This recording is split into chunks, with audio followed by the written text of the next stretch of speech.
This is one segment of a series of presentations on each of the ballot measures for the November 3rd general election, brought to you by the League of Women Voters of Fremont, Newark, and Union City.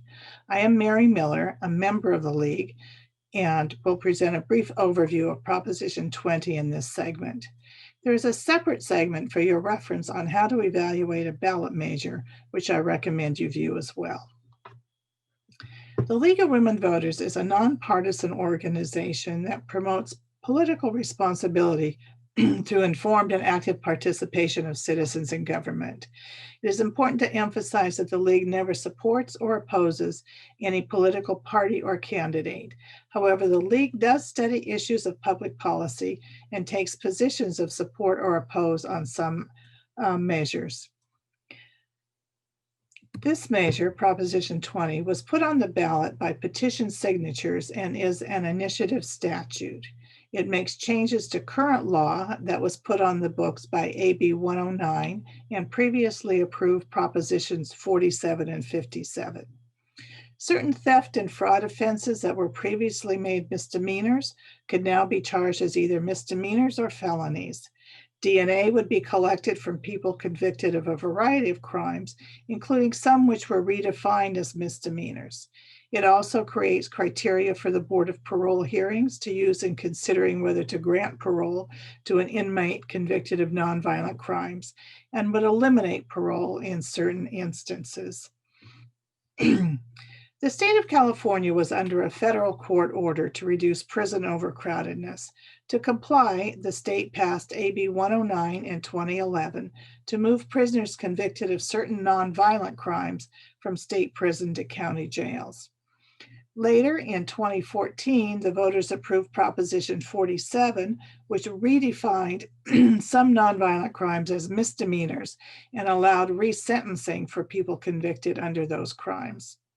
And lastly, in 2016, the voters approved Proposition 57, which allowed parole for certain nonviolent felons.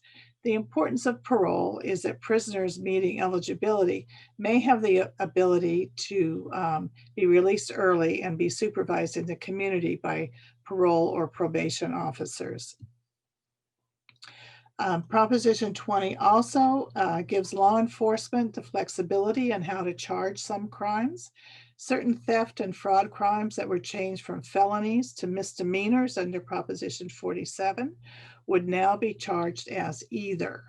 These are known as wobblers. This measure also establishes the categories of serial crime and organized retail crime, which could also be charged as wobblers.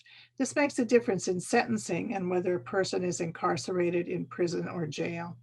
And it also expands the list of crimes defined as violent and therefore not covered by Proposition 57 opportunities for parole and/or early release from prison. Supporters of this measure view it as a public safety initiative. By defining more crimes as violent and restricting parole, then more dangerous people would be placed in or remain in prison.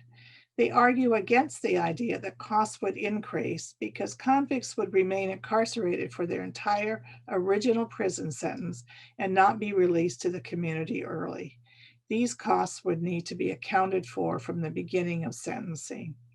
They see this as a tool to reduce repeat crimes.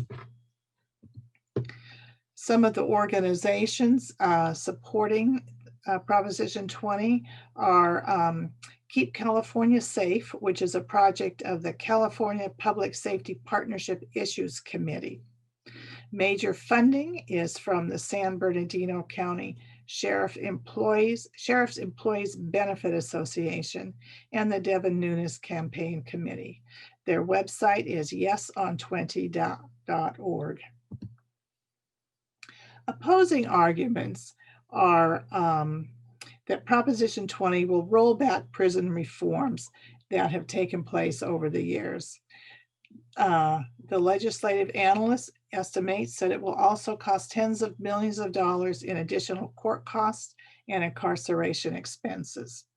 They also argue that violent prisoners currently serve long sentences and are not released early on probation or parole. This measure is not necessary. It will result in the need for more prisons and/or a return to levels of overcrowding that caused the federal lawsuit to begin with. This is a waste of taxpayer dollars. Overspending on prisons cuts into mental health funds for crime survivors, as well as programs for prisoners. Prison reform in recent years has included mental health services and rehabilitation programs that have been effective. And investments here, rather than in more incarceration, are better for everyone.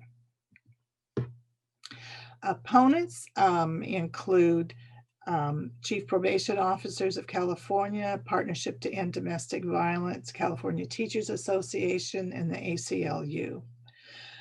Major funding is from the Chan Zuckerberg Initiative and Patty Quillen, who is a California philanthropist from Santa Cruz, and Stacy Schusterman, who is a philanthropist from Oklahoma.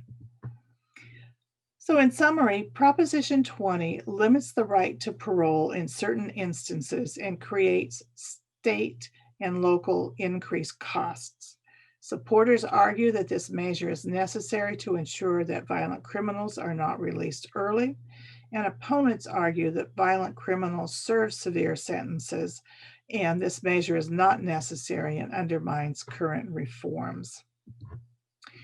Here you see a list of nonpartisan sources of information to help you decide how to vote. Voter's Edge, listed first, is a place to find your specific ballot that will include local decisions as well as the state propositions and all candidates. It will also include additional information about all the ballot measures.